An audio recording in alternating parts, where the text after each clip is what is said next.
Hi, my name is Dr. Patty Ford, and we're debunking myths in health.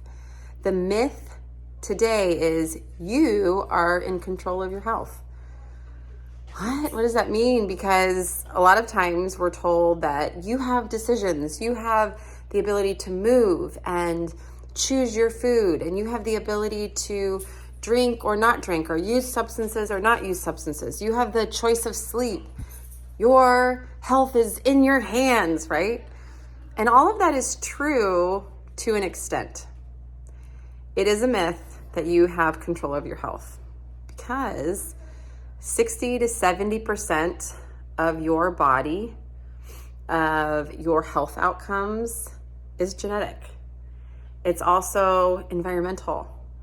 It's also from your autonomic nervous system. I was going to say subconscious brain, but you have two systems that are control. Your autonomic nervous system, it works whether you want it to or not. So your heart is beating, your liver is functioning, your kidneys are filtering, your lungs are getting oxygen and carbon dioxide filtered, right? And so there's so many different things happening. I'm going to move you around, sorry, that you don't have conscious control of. You literally wouldn't have space to have any executive functioning.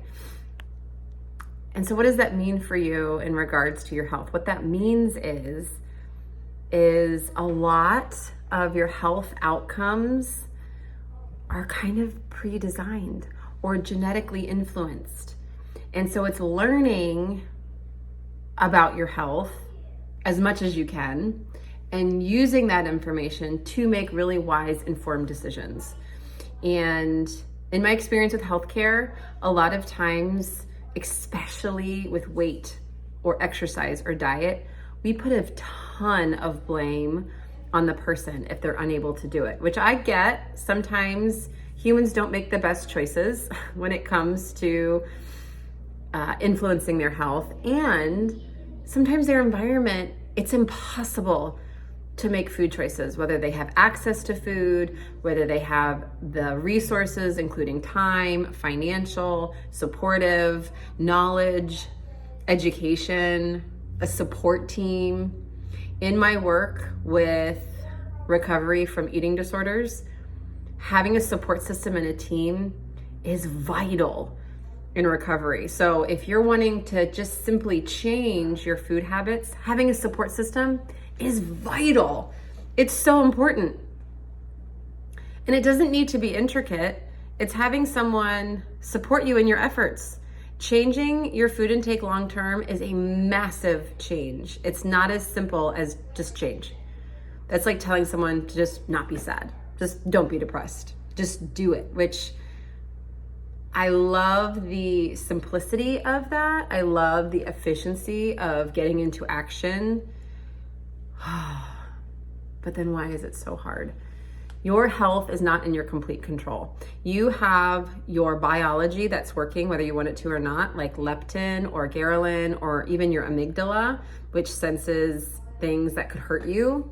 And if you have had any sort of big T, little t trauma in your life, your amygdala has a story, and your amygdala doesn't really speak behavior therapy.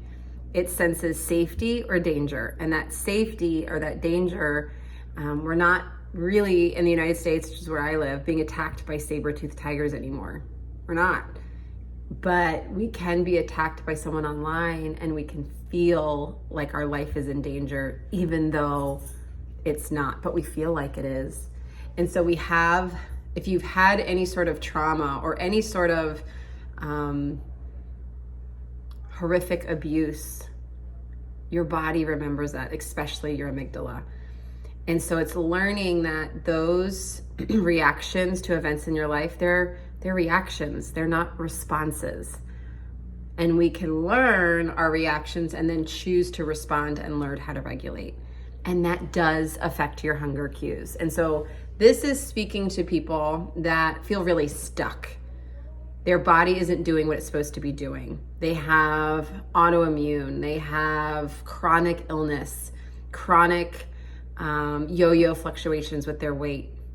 and they're wondering, what's wrong with me? Nothing. Your biology is working in such a way where you have survived.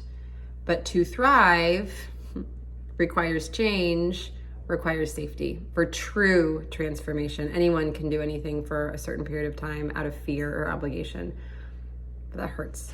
And so true transformation requires a feeling of safety and trust, and that does require understanding your nervous system and your reaction to things and the things that are outside of your control.